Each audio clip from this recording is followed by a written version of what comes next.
Welcome to the Red Dirt Road podcast. Marshall Farnsworth here with Matt Chase. How's it going?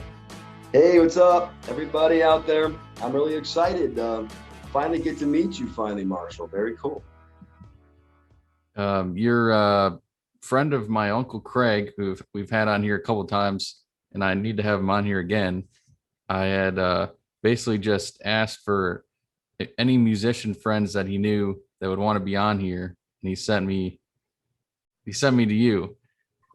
What's a good story that's We've been through a lot that you can tell me between you and my Uncle Craig.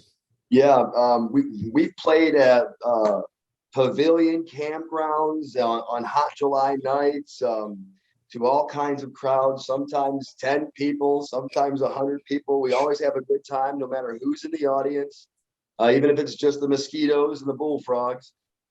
He always brings energy, and so I just really enjoyed hanging out with him, just how he performs. And for some reason, he always believed in me and my songwriting, and kind of put me under his wing, and showed me some ropes and got me used to what it's like on the stage way back when. And I'm forever in his debt, and we still communicate to this day about songwriting and songs and performances. And so he's a huge asset to me, and forever my extremely good friend.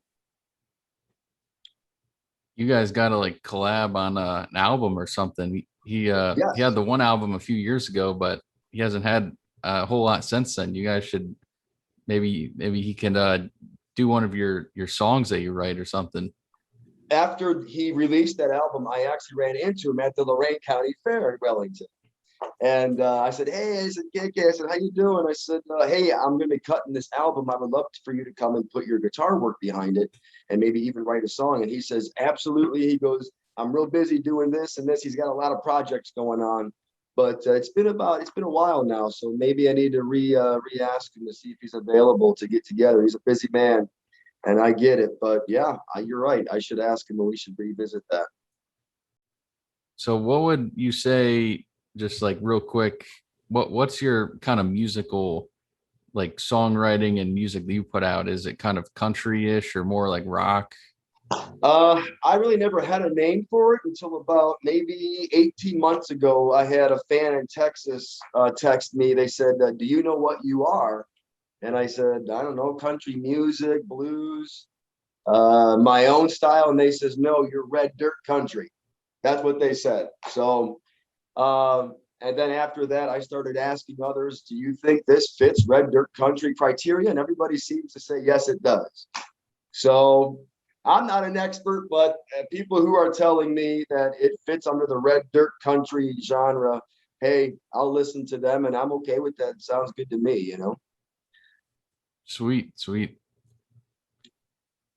So yeah, real quick before we get into the album, we actually just passed 4,000 streams for this podcast. So a little milestone. Job, man. You gotta celebrate the little victories here. How long have you been doing this on? How long has this podcast been up? It's about 1 year. We put it out last May, and we didn't really get a whole lot of streams until it was last fall. It sort of picked up. We reviewed like this Netflix special, and then this Garth Brooks Netflix special that was on there. And then after that, we've kind of had like a lot more listens and stuff. And so it's been pretty good since then, not like taking over anything, but people listen every time. So Garth Brooks really got you some viewership, huh? Garth Brooks helped us out. I love Garth. Yeah, he's him and George Strait are my two big guns that I always have looked up to, George Strait and Garth Brooks. So I'm gonna jump into these some of the stuff it says about the song, and then I'll throw it over to you. Can tell what you think about it. Oh my God, you got the actual album. I went to the library, and it's been about 30 years since I bought this thing when it first came out. So I wanted to reacclimate myself to it, and I've been listening to it on repeat over and over again. If you don't own this album, you should, because all 10 songs are amazing. Love it. So there you go. Brooks and Dunn, a shout out to them. You know, amazing, amazing band. These guys are amazing. So Have you ever this saw them in concert, by the way? Have you ever saw them live, by the way? I've not seen them live. They're touring. They're supposed to tour last year, and they're touring again this year. So I'm going to the Ohio Blossom. Yeah. So I'm gonna Do go it, there. I think man. that's in September. So I'm definitely Oh, going you're to gonna there. love this. You're gonna love this. They are high energy, man. They are awesome. Explosions and all kinds of cool stuff. Very cool. All right, let's Sweet. hear it. What do you got here for this album? What do you got?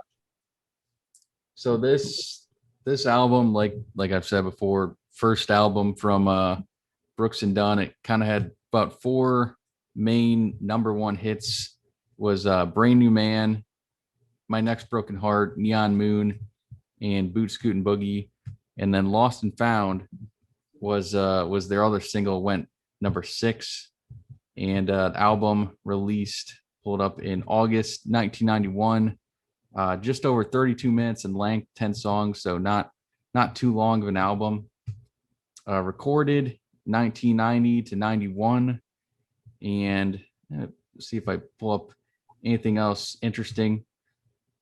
So it says that so they won the duo award for the Country Music Duo Award in 1992, and then they won it every year after then until 2006, except for 1 year, 2000. And so this, if you read the Wikipedia, it lists one person that had a negative thing to say about it, but generally everyone loved this album. I think it's probably their best album, and it's like they're kind of honky tonk type country, whereas in the 2000s and later they got into more like country rock type stuff. But I think this is probably their best album, and it doesn't really have anything bad off the album, and obviously a lot of really good ones, which is pretty crazy because they had their first 4 singles all went number one. That's insane. That was the first anyone to ever do that, and I'm gonna guess no one's ever done that after that. But so Man, if they have, we would know about it. Garth Brooks maybe have. Garth Brooks might have, but that's and George Strait maybe. I don't know, but like you're right, 4 or 5 number ones, 4 number 1s you said, and then a number 6 in Lost and Found. yeah, Oh man, that is like a tour waiting to happen. You are all set for a tour now. I mean, really, that would be perfect to have an album where it just sets you up for touring the country with. I mean, you can open up with any more, all 5 of those songs, and people would be going crazy, right? yeah, and it was so crazy too, because like I was talking to like my dad, he was on for one of these songs, the Lost and Found one, and he said Yes. like, when they like came out, like obviously this is their first album, no one ever heard about them, and then they're having all these number one hits, people are playing them on the radio, and people are getting confused, they're thinking it's Garth Brooks, and they don't know who these guys are. But that's pretty crazy that they had that much success out of nothing really at all. They didn't have much success in their solo careers beforehand. Just so I'll throw it over to you. What do you think, favorite song and least favorite song off this Well, I've album? done my homework. No matter what I do, I want to give it 110%. So kind of went out today and I really wanted to do this. I did homework, Oh my God. right? So each song, I have a little note next to each song and what my opinions on it, just my opinions on it. That's all. But I love it. number one song for me is Neon Moon. Always have been Neon Moon. Just there was something about his vocal. It's a classic ballad. I'm really gonna say this might be the number one ballad of the '90s in country music. Neon Moon just may be that number one ballad of the decade. I'm really comfortable with saying that. I mean, if not, then top 3. I really there was something hurtful and painful in Ronnie Dunn's voice on this track.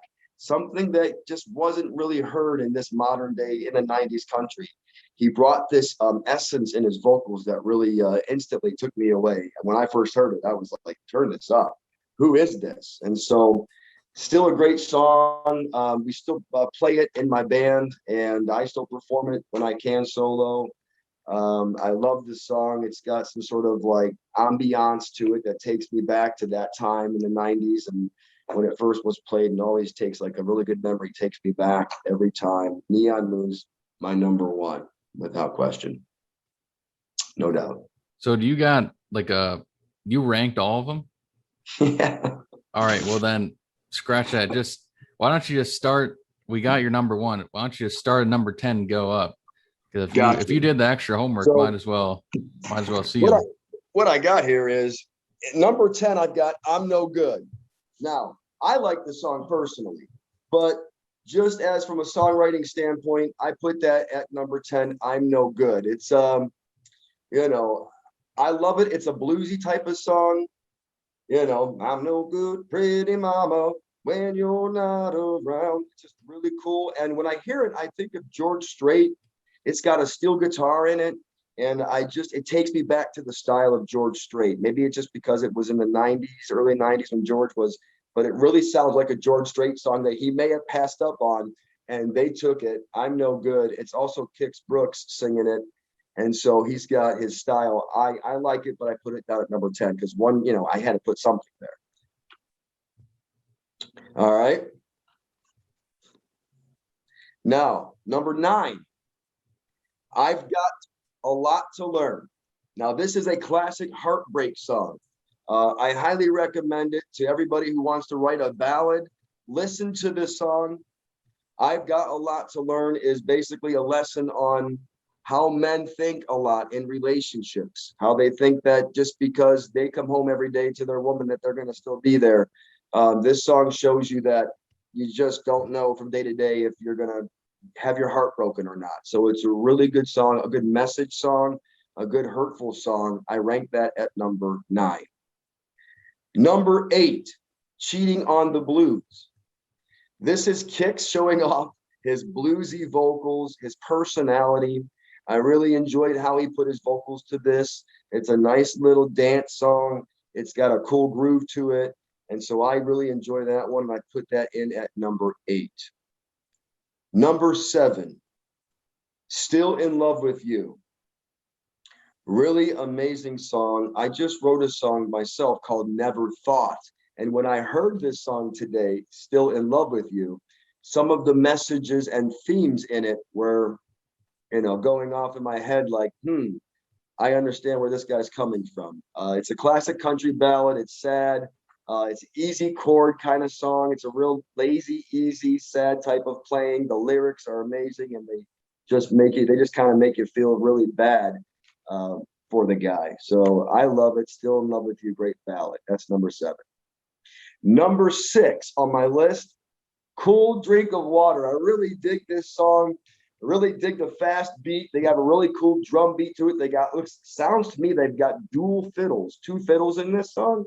It's a Texas swing song, like a George Strait thing again going on here. It's got that George Strait feel. I can see George Strait doing this song. But I just love, she's a cool drink of water. Just got that cool swingy thing to it, and it's got a great hook. She might be the devil's daughter. It's just a great song all around, a fun song. That's number 5. Number 4, that's number 6, I mean. Number 5 is My Next Broken Heart. I love this song. I had to put it at number 5 because I love the other ones that much more. But My Next Broken Heart is amazing, amazing. It's an excellent chorus. It's got a professional hook on it. It's just an amazing written song. I love it.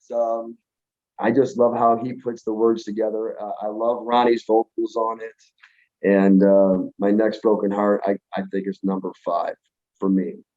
Number 4 is Brand New Man, simply because when you pop the CD and remember this, back in 1991, when I put the CD in for the very first time, brand new, had no clue what was on it. All of a sudden you hear, I saw the light, right? Just big booming vocal. I saw the light, right? Just catches your ear instantly. I said, who is this? I'm turning it up. You just weren't used to those vocals in 91, and it took me by storm. And that's why Brand New Man is up in the top 5. I got it at number 4. Number 3, Boot Scootin' Boogie. I performed this with my band. I'm telling you, we just start playing the drums. All you have to do is go do do do do do, and they're already up and they're already line dancing. Boot Scootin' Boogie may be the biggest line dancing song of all time ever. Period. Paragraph. I don't know if there is anything better. I doubt it. I'm gonna go with Boot Scootin' Boogie, the #1 line dancing song ever to live in the history of music. I'm comfortable with saying that.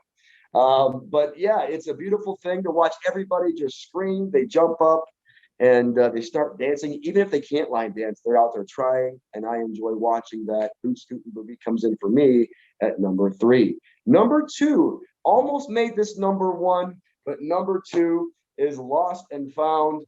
There's just, even though it didn't register #1, it registered, like you said, at 6. To me, it had this haunting flow about it. The way that Kix does his vocals on it. This is the first time hearing really Kix's vocals. You're like, who is this guy? He's showing his talent. What a hook on this song, right? When she gets crazy on a full moon, I love it. It's just got a haunting sound to it. Lost and Found for me, number 2. Now for number 1. The #1 for me is Neon Moon. Just one of the classic ballads of all time. I'm comfortable with saying it's top 3 for me all time, and maybe in the 90s that was the all-time ballad song. Neon Moon for me is amazing. Like I said, I perform it with the band, and then I do it also solo, and I enjoy doing it every time. It just takes me back to, I'm in a bar room and I see smoke and neon when I'm performing it. I can almost smell 1991 again. It's amazing what it does to me, the performer, when I perform Neon Moon. Always going to be #1 on that album for me. So there you have it, top 10. I like it. I don't have a whole lot of problems with the list. I think generally we're pretty similar. I would say I've got a lot to learn. I've got a lot higher than you. Yeah. I think that is definitely the best non-single off the album. Right. Okay. I like that a lot better than the other ones. So this is my list, and I think the 4 of these kind of non-singles I had at the bottom, the same as you did, not in the same order, but just like you had. And I won't go extreme as much into detail as you, since we've already reviewed all of these. But Cheating on the Blues is my number 10 song on here. I like all of these songs. I would say the last 2 that I have, 9 and 10, are not my favorite ones, but I think they're still pretty decent. Right. Still in Love with You. I got a number 9. Last song on the album. I think it's still a pretty good song, but number 8, Cool Drink of Water. I think this is where it starts to get a little bit better. I like the upbeat nature of it. Kix Brooks. There's all of these. 2 songs in a row. Cool Drink of Water, then Cheating on the Blues right there. Have the Kix Brooks singing. I'm No Good at number 7 is very simple type of a song. It's like pretty short. I think there's only a couple verses, but yep. I like that. I like a lot of the songs on here are pretty simple, but I like that they're like that. And then this is where it starts to get into like the really good ones. Number 6 might be a little bit surprising, but Brand New Man. It's got some stiff competition, but I think that's a good song. It comes out of the gate really well. Number 5, Lost and Found, is got to be Kix Brooks' top song that he's had. Very good. Definitely my favorite one of his. This one, like I said, I've got a lot to learn. It's been growing on me. If you would have asked me a couple years ago, probably wouldn't have had this one as high, but right. Listen to it more and more, and I just really like it. It's a I don't know. mature song, yeah, about just life and relationships, and yeah, I think mature. it's the only out of these other non-singles. I think it's the only one that Ronnie Dunn is singing, I believe. I Just by think so. himself. Yeah, yeah, Okay. is the main singer. So that I really like that one. Number 3 is My Next Broken Heart. Very, very simple song, but I really like it. The kind of the tear in your beer type of a country Yep. song that's not depressing. It's not depressing at all, like very upbeat, but also the heartbroken type of song. I always like those ones. Number 2, very similar. You've got this one, a number 1, Neon Moon is my number 2. Actually, my other guy I had on here, my cousin Alex, threw me a curveball. He did not like this song, but I love it. I don't know if it's my favorite Brooks and Dunn song. Well, obviously I got number 2 for the album, but definitely one of my favorite ones. It's I love the writing from Ronnie Dunn. You can kind of feel the atmosphere. And number 1, Boot Scootin' Boogie. I love that song. So upbeat, kind of just got the line dancing back in style, and kind of like Neon Moon. It feels sort of emotional in that song too, in like a different sense. Like when you're listening to him, he says that he something like he got off work, he fired up the pickup truck and let the horses run, and he sounds like he's just getting off work in that song, ready to get out of his boss's office and get to the bar. And Right. it's like, yeah, much better than so Ronnie Dunn wrote the song, but there's a band, I don't remember what the name of the band was called, but they had originally played this recorded this song, and luckily Brooks and Dunn, though, they came back and released their own version, and much better. So Ah, that's okay. that's my ranking of the album. Overall, really good. Probably my favorite Brooks and Dunn song or album. Wish Yeah. they had more albums kind of like this, simple, kind of that early 90s honky tonk kind of country. But that's probably all I Well, have to say I about it. want. Well, I wanted to say that now, if you asked me back in '91, this list would be way different. You always got to remember that I've had 30 years to, listen to this on the radio, all the hits. And so, back then in '91, when Boot Scootin' Saloon, or when Boot Scootin' Boogie came out, it was absolutely off the chain. Boot Scootin' Boogie everywhere. For like a year and a half. I'm telling you, I didn't even know it was Boot Scootin'. I thought he was saying Boots Good Boogie. I swear. And so for like a year and a half, I pretty much sang Boots Good Boogie. So I got no problem admitting I did that by accident. But finally, I learned it was Boots Scootin' Boogie when they started doing all the line dancing, like in '92. All the line dances came out, Boots Scootin' line dances. So it took the world by storm. Boots Scootin' Boogie would be my number 1. But I do perform it quite a bit on stage. Unfortunately, it does tend to, after you perform something over and over again for years and years, unfortunately, it does tend to maybe take the shine off a little bit as something that you don't. Neon Moon, we didn't play until about maybe 2 years ago. We just installed in our set. And so it's not really as worn out its welcome, as you would say, as Boot Scootin'. I love Boot Scootin' Boogie. I love the energy. Sometimes when I'm singing it, I'm running out of breath. So I give Ronnie Dunn credit. If I try to sound and sing it identical to him, which I can't, but if I try, I realize what he's doing with his breath.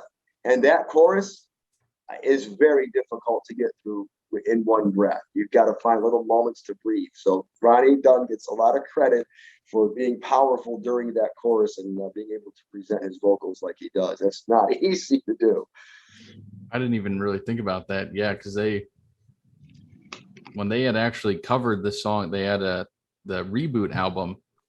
They got a whole band, Midland, on for that song. So they had like, Really? yeah, they yeah, I didn't even really, because I'm not a singer at all. I didn't even really think about that, but it is a very fast paced song. Um, so Yes, when's the next, you coming to the Lorain County Fair? You gonna be playing I there? would, When's the next tour dates I for would, you? I would love to, but right now I'm playing at July the 3rd, which is Saturday, coming up here this weekend on Saturday. I'm playing at the American Legion in Orville. They just built this back patio live entertainment pad and pavilion thing, and it just got set and it's ready to go. And they asked me to be the first entertainer on it, 4 to 7 this Saturday at the American Legion in Orville. So come on out. It's open to the public. I asked them, I said, usually it's members only at these places. Is the public, can they come in and check out the show? They said, please, everyone is welcome. Free hamburgers, free hot dogs. They got the grill going right there. I'll be doing the 3 hours of entertainment, just me and my guitar. I'll be doing Neon Moon, I can promise you that. And I'll be doing some solo.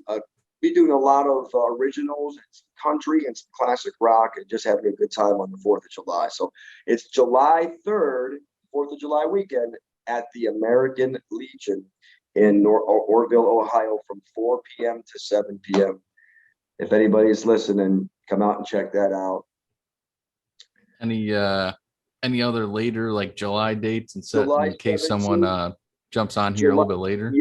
you got it. July 17th, the band Redneck Cadillac, my band that's been in existence now for 5 years, we are going to be performing July 17th at Tall Timbers Campgrounds in Port Clinton, Ohio. That's going to be on July 17th from 7 to 11. Come on out. Again, it's a campground, so come on out. If you want to just visit for the day, that's fine. Might be a small fee to get in there. Nothing crazy, I'm sure, but it's called Summerfest. And Redneck Cadillac will be headlining that July 17th in Port Clinton, 7 to 11. Now, August 7th, I can't wait to get here. August 7th is right down the road. Finally got a gig. My band's got a gig like 5 minutes from me, finally. And we're playing in Strongsville on August the 7th. Redneck Cadillac's pulling into Strongsville on Pearl Road. We're going to be playing there from, I believe it's 8 to 12, 7 to 11, 7 to 11 probably. So we'll be there at Backyard Bar and Grill in Strongsville on Route 42, Pearl Road there. Redneck Cadillac, August the 7th. Come on out, man. If you're gonna, no, seriously, I'd like to meet you in person, shake your hand, and tell you how you're doing a fine job keeping country music the way country music should be going. I know I that's really that's appreciate why I that. have this podcast, is like Yes, the thank to you. keep country, not Keep country pop. country. Please, if you want to go listen to pop, they've got that over here. I'm not dissing it. I like a little bit too, but if you want to keep your country, yes. Just red dirt country is what I listen to. A lot of people who aren't mainstream country artists I've been listening to, like Ryan Upchurch, um, and Cody Johnson, right? All these Yeah. guys that don't get the love mainstream, I enjoy, right? That's my style of music, and I enjoy listening to them. I appreciate what you're doing here, keeping that alive, man. Love Thank you. those guys. Yeah, Coulter Wall, another he's got like a, if you ever heard of Coulter Wall, I haven't heard of him, but I will after he's this he's podcast. getting real popular, but he's like a Canadian country artist that's got like a super deep, he's like a Johnny Cash type of a Really, voice, really, really good. So okay. I highly recommend checking him out. I definitely will. Yeah, please. Any more that you know of either, I'm seriously, text them to me. I'm all about finding new artists and new sounds. So absolutely. But yeah, he told me you do a Red Dirt Country podcast. Your uncle did, and I was really I was thinking, this guy knows country music, and it makes me feel good that you're out there still trying to promote what I grew up on. So that means a lot to me. Well, we started this, like last year during the pandemic and stuff. I had lost my job and I was looking for a new job. I eventually started one at the end of last year, but we were just like, I had kind of thought for a while about starting a podcast, and then that's when we decided to do it, because I was, everyone was kind of really bored at home, and but I had kind of worked out the groundwork where it wouldn't be too difficult for me to do once a week, kind of short episodes and stuff. So I plan on doing this for a very long time. Yeah, please. And if you ever need anybody to come on, or you want to discuss an album, or it don't matter, the state of the industry, you want to discuss songwriting, if you want to discuss, anything at all about the industry. If I don't know the answer, which I don't have all the answers, I would love to figure it out with you. And we can discuss what we think and maybe bring some people to enlightenment of our opinions of the music industry. And it's not just you or I. A lot of people I know miss country music. They miss it in their heart and soul. They do. It's like something ripped away from us. And when we turn the radio on, I want to hear that style. And yeah, you can go on that Pandora, you can go on, the X radio and all of that and get those specifically. But if I'm in the car driving to the corner store and I turn on 99.5 WGAR, WQMX, I would like to hear. And unfortunately, that's not what's coming out. And so I understand things move, but I think that we're going to have a resurgence. Marshall, I think that we're going to have a resurgence of that 90s style, like that honky tonk country. Things always come back, right? Like bell bottoms and phases and trends always seem to kind of circle back. I'm telling you, but before it hits 2030, that style is going to come back and be all over the airwaves again. I'm telling you, it will. I think Hang in there. it's starting to make a little bit of a comeback. I think better than like 10 years ago, it seems like, because there are some popular artists. John Party is a guy. Do you know John Party? I love John Party, Head Over Boots, and yeah. Yeah, he had a album a couple years ago. Yeah, I think it was 2019. I don't remember the name of the album, but his album that came out that year is pretty much just all traditional, neo-traditional country, which is like unheard of for an entire album for a Nashville major country artist this day and age to have a whole album like that. And so there's some signs of hope. And he's like George Strait country. He's got the fiddles in all of his music. Yeah. And so he keeps that swing, that Texas sound that you and I like. He keeps it in his music today. Thank goodness. Thank God. I love that. Heartache Medication is the name of the album. Yes. And that song Heartache Medication is like, that's one of my favorite country songs ever, which is, crazy because it's like 2019. I usually don't, but I give it so much credit. I love that song. It comes out with like the fiddle and the actual real instruments. Yes. It's Texas. It's really red dirt country, really, with a kick. And they just were able to make it mainstream. And I'm glad they did. At least there's somebody I like, There are others in the industry today that I tend to enjoy. Luke Combs here and there's got some good hits here and there. And Chris Stapleton, I enjoy to listen to. There are modern day country singers that I do enjoy. There's about maybe 8 of them. But I would rather listen to, like you were saying, the new guy from Canada. I'd rather kind of hang out with those dudes. You know what I'm saying? Yeah. Because it's just more down to earth, more my type of living, more my style of who I am.